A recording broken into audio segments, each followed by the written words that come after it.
From the studios of Foxborough Cable Access, located in the center of Foxborough, Massachusetts, you are watching Around Foxborough. Hello, and welcome to Around Foxborough, the election edition.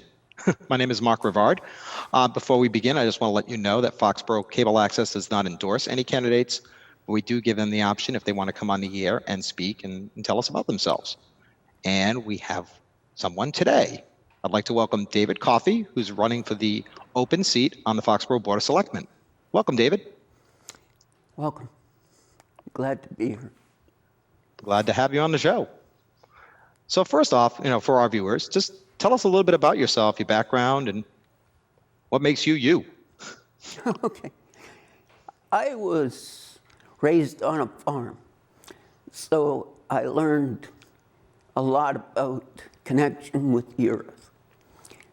And as I grew, I learned that people were important on the earth, and that whatever happens, it affects everyone. It's like, the law of the farm, where when we do something that we find out later was not correct, we've affected the whole universe with that action. And therefore, it does us well to seek to know what is right and what is wrong. And I have learned through 30 years of military service, which I spent with the U.S. Army, that I didn't have to yell at my soldiers. In fact, there were only a couple times when I needed to, and believe it or not, it was in a class of officers that I was teaching. And they were sort of nodding off and stuff. So I said, "Okay, sir, tell me what I just said." He said, "Sorry, I won't do it again." And he didn't. So that was that. But I have great mercy in my life due to things that happened to me during my school years. My dad always taught me not to accept what anyone said or what I saw, but to research it myself to find out whether it be true or false. Well, in school, I ended up correcting instructors after class, on things and giving them the evidence. And it surprised many of them. And when I took exams, I wrote down what they wanted, and then I wrote down what I found. And sometimes it was 180 degrees difference. But that's the kind of person I am. And I love to work with people. I love to work with individuals who are hungry and thirsty for having needs met. And I love to have them work with me to arrive at a solution. We did this in the Army. When I had teams, I made sure that each member could participate and add whatever his skill sets were to the work that we were doing. And this way, I could receive none of the credit for myself. I gave it to the team, and I ended up giving many awards, promotions, putting people up for promotion because they worked well together and the projects came out successful. And when they didn't, I would just tell the officers, "We aren't through yet." and we went back to the drawing board and made things work. Now, this is the way I've been all my life.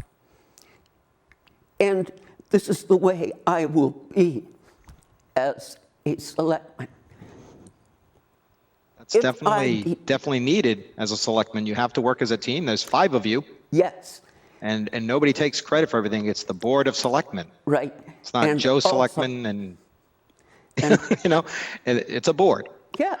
To move on from that, I just had if there are a couple of issues in town that are, important to you, let's say tomorrow you're elected to the Board of Selectmen. I know the election's Monday, but let's say tomorrow you were elected and you first get to sit on the board. What are a couple of issues that you see in town that you'd like to tackle? Togetherness. Bring the generations together. Make it a family once again. Don't keep seniors separated from young people, and don't keep young people separated from seniors and the middle-aged people. I mean, because we all have something to offer. And learning is wonderful because I've never stopped wanting to learn. In fact, I'm doing a project now that has kept me busy for 3 months now. And at every turn, I'm finding things where I need to change my thinking. And I'm not afraid to do that. That's change. And I'm not afraid of change. The thing is that I never want to lose my integrity, because that's the most important thing to me. Integrity, being one with myself, one with God, and one with the community in which I live. And this has always been my attitude, and it will continue to be. That's very important. You have to have integrity to serve be a public official. There's too many out there that don't have it. But is there any certain issue, something in town, as far as whether it's the financial end, whether it's some of the issues that have come up across before the board, that you say, wait a minute, this is what I would do, or this is what I would like to do? Yes. I would like to go over all of the budget and to see if there isn't any place that we could cut more. Because this is a hard year for business and for people. So I would like to get rid of as much of the stress as possible so that people can at least have a little bit of peace in their lives. Yeah, definitely, people have been looking at the budget saying, we need to cut. What about taxes? How do you feel about taxes as far as not just cutting the, budget, but also people have been complaining about the taxes? Where do you stand on that? If I'd been on the Board of Selectmen last year, I would have made a motion that when the value of property went up, that would have been a good time to give people a break on taxes. But the selectmen didn't do that.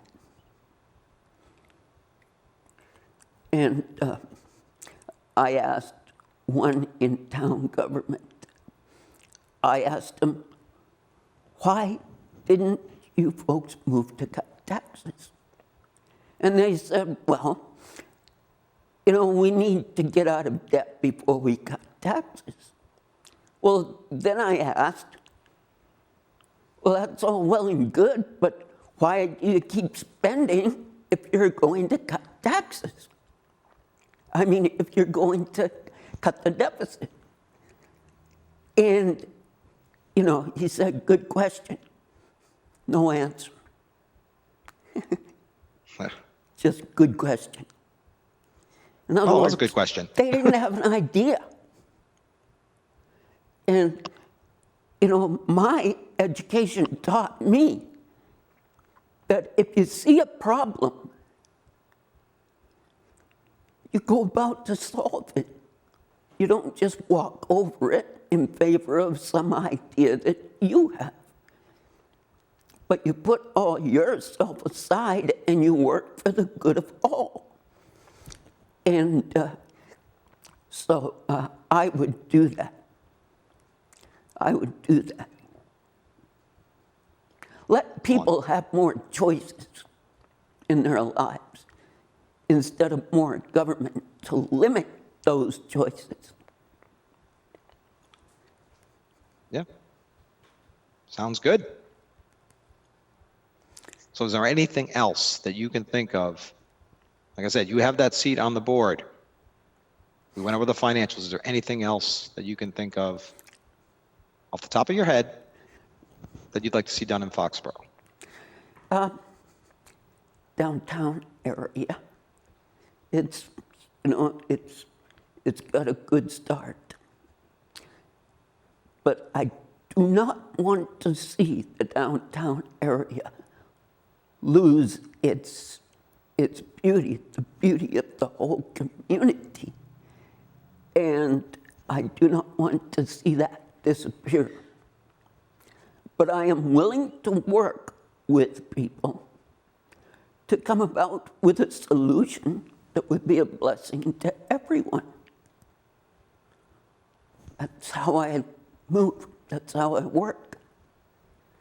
That's a good way to look at it, because I know for the most part, and many people I've talked to, they want to keep downtown, they want to keep the charm. Yes, they want to build up downtown, they want it to be thriving, but they also want to keep it the Foxborough way, the charm of Foxborough. Absolutely. Great. So I guess this is the point where I'd ask you my final question, and it's not really a question, David. It's basically, you have the pulpit, you have your time right now. Make it brief, 5-10 minutes. Tell us why we should vote for you on Monday. I believe that I have a skill set and I have the tools to be able to work to improve the face of our government here in Foxborough. That it not be controlled by one individual and 5 going along with it. I would rather there be a synergy, a working together, so that the problems that we have, especially the seniors are having problems staying in their homes. And, if the taxes keep going up, the young people are going to leave too. And we want to keep our people. We want to give them jobs that they can be proud of, jobs that they can serve the community in the best way that they are able. And even if they go into business for themselves, which would be my first priority, I would like to see young people begin their own businesses, and learn how to keep a budget, how to expand consciousness to bring about better products. Not to stay in one paradigm that says, well, this has worked, let's keep on using it. But rather looking at the lives of people and seeing the need and expressing an answer to that need. And that takes a lot of creativity. that takes a lot of individual looking at something and determining what would be best. Determines making decisions and committing to them. And this is what we need our children to learn, you know, along with their mathematics, along with their English and Spanish or whatever else they take for subjects, history, biology, physics. It's important that what you learn needs to be what you can use in order to make life better for all people around you, not just yourself, but for the whole community. And that's called unity thinking. I mean, that's called working together for the best. And that's always been my goal, even when I was in the service.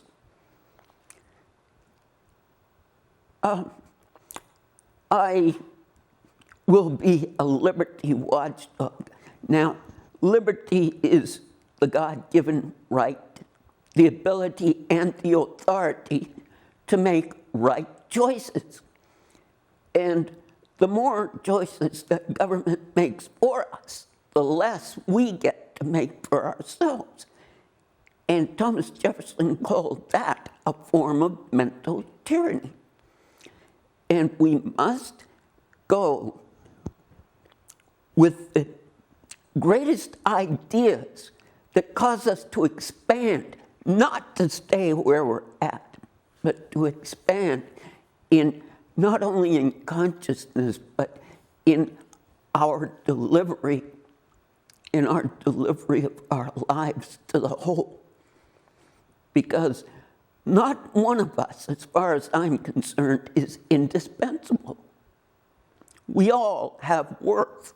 We all have skills that we can share with one another and make the community even more of an equality, more of a just community, because everyone is being considered, not just a few, but the many. And that's how I work. And this is what I would like to see for Foxborough. More engagement between seniors and young people. Why? Because the seniors have gained wisdom through their lifetime, and they can help young people escape the errors that they made. And this is, you know, one of the ways we learn. We don't have to make mistakes if there are those around us who know how to help us. And there are a lot. Absolutely. There are a lot of people in this town that would love to work with young people and, you know, sort of be mentors. And I know that Mark has started something like that at the Senior Center, where we get to work with the students every once in a while for an hour. And, you know, we bring what we know and we add it to what they know. We don't belittle what they know. We just add a little bit to it to help them out. And that's, you know, that's how I roll too. Because I love it when I can share my heart with people and it helps them. It helps them make better decisions in their lives, as well as it helps me, because their feedback teaches me something, because I don't know it all. I don't. Who does, right? I don't pretend to know it all, but what I know, I'll share. And that's all we can ask, right? Yes. That's all we can ask of our selectmen, is to basically listen and share. And that's why I would like to be a selectman. If you see that I have some positives that I can add to the community as a selectman, then I would appreciate your vote. Because in a democracy like we have here in Foxborough, it's important to choose the people that will lead the community forward, not in a personal way, not in the way that I would like, but in the way that the community would like to move together. And this is what I know, and this is what I am. Great. Thank you very much, David. And we wish you very best of luck on Monday. And thank you for being on the show. Thank you. And this has been Around Foxborough. Just a reminder, the elections are Monday, June 8th at the Ahern Middle School, or if you've gotten your ballot by mail, please send it back to Town Hall. And make sure you get out there and vote. And once again, for Around Foxborough, my name is Mark Rivard. Have a great day.